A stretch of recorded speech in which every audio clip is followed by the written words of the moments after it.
This is Mike Acker.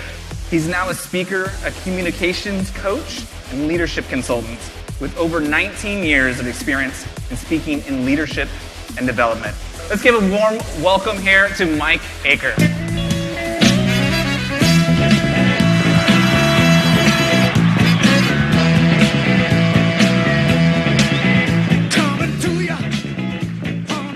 How many of you remember some point in time when someone traumatized you, especially your parents? Anybody look back at a traumatizing moment? Maybe it was at your first AAL and your mom comes up and talks about wearing underwear on your head. Some traumatizing events our parents put us through. Well, in 1991, we were living in Mexico, and my dad brings me to the inner city public school, all Mexicans in an area that had not seen tourism yet, and movies were not being released that were really showing a lot of white people. My dad thought it would be a great idea to immerse me so I could really learn how to speak Spanish now that I had moved to Mexico. So we drive into this inner city school. He brings me in, drops me off in the courtyard during recess, says, "Mike, I'm going to go speak to the principal, and I'm going to go see if I can enroll you, even though we're halfway through the year. You stay here. If you don't want to stay in the school, you don't have to, all right?" And we all know how that went. While I was waiting for my dad, who can talk and talk and talk and does speak Spanish and did speak Spanish because he learned it to sell drugs, let's just be honest, I was standing there, and I was this tall, skinny, pale kid with some braces, and I stood out. Let's just say the entire school was drawn to this white light emanating from me. They're coming up to me, all staring, about 300 kids. They're drawn to me. They start creating a circle around me and sending emissaries to talk to me. And they would come up to me and say, "What's your name? What's your name? What's your name? What's your name?" So I stood there, insecure, lacking confidence, afraid, wondering what they were saying about me. And I just kept on repeating, "Mike, Mike, Mike, Mike." So let me introduce myself. I'm Mike.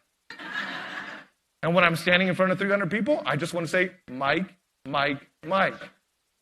28 years have passed, and now I'm the best-selling author of the book, Speak with No Fear, and soon, Speak with Confidence. I'm a public speaker of 19 years. I've had all kinds of different engagements, speaking to 10 people or 10,000 people over a weekend. And yet, every single time that I speak, someone typically comes up and says something like this: "How do you speak with confidence? How is it that you don't get nervous anymore?" There's this association, because you're a public speaker, because you've done this for a long time, with some level of success, you can just do this confidently. But the reality is right here, as I speak, I got a little bit of shake going on. I got a little bit of sweat here. My heart is palpitating. Yes, all of our hearts are palpitating. Mine's going a little bit faster. Now, why is that relevant to you?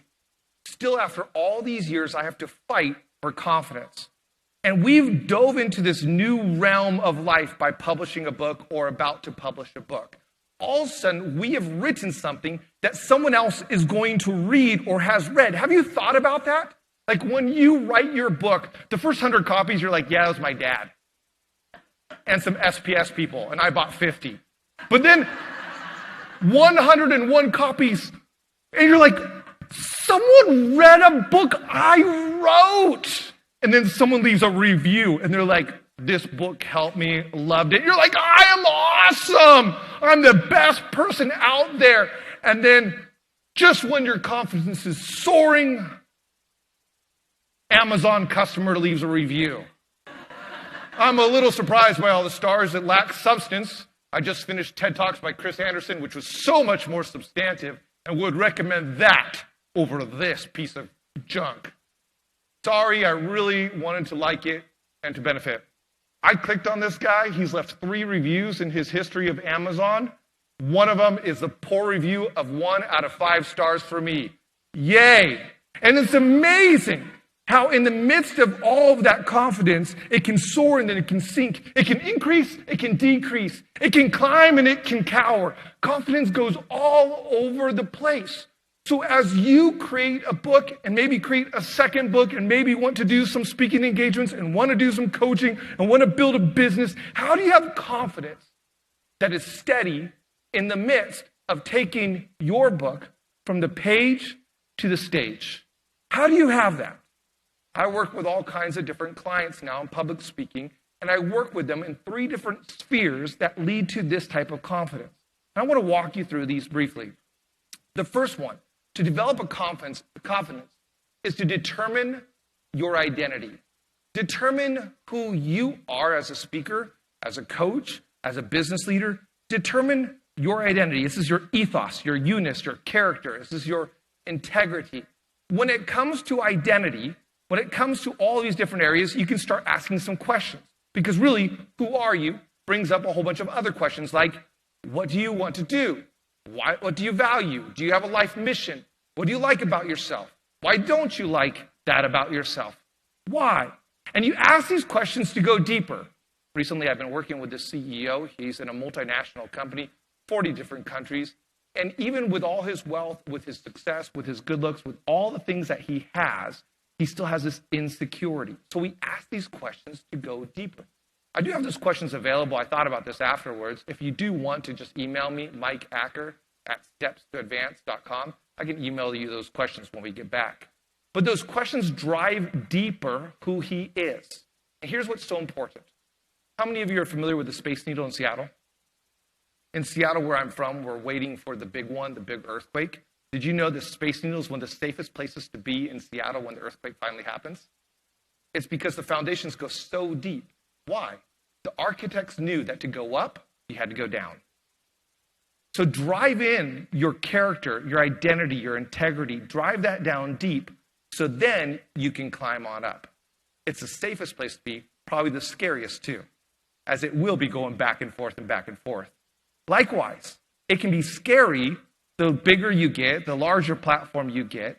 However, you're not afraid to, and you don't have to run away because you've driven down the anchor deep. Determine your identity to drive in your anchor. Second one, define the message. What are you communicating? Confidence comes from knowing what you're going to say and how to say what you're going to say. So the message is so huge. What are you communicating? It's the content, it's the understanding.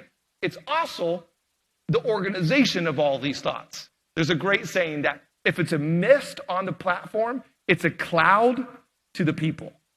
So you got to understand what you're saying and also understand how to get that point across. And I help executives on that, and I built a course through SPS that helps people on this.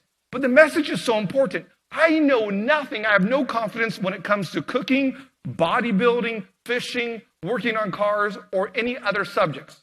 If you and I are talking on that, I'll be like, yes, no confidence. But when it comes to talking about my family, or speaking, or sales, or leadership, or faith, I can talk about those very well. So defining your message is so crucial. What are you saying? See, if you grow what you know, then you can grow up in confidence.